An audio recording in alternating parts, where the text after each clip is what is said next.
नमस्कार मंडळी, मी सूरज मुके तुमचं फार्मिंग बाबाजी यूट्यूब चॅनलवरती स्वागत करतो. तर आज आगळा वेगळा विषय घेऊन आलेलो आहे.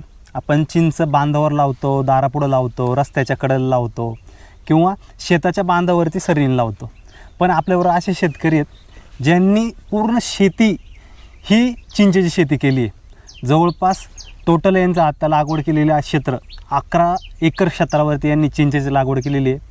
खूप वर्षांपासून रिसर्च करताय चिंचेवरती, लागवडीवरती.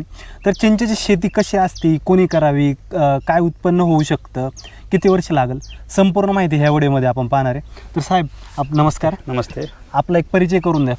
नमस्कार, मी दत्तात्रय नामदेव माळशिकारे, कोराळे बुद्रुक, तालुका बारामती, जिल्हा पुणे या गावचा शेतकरी असून मी लहानपणापासून शेतीच करत आहे. पण जसे लहानपणापासून जी काय शेतीची कंडिशन होत्या आणि आत्ताच्या कंडिशन आहे याच्या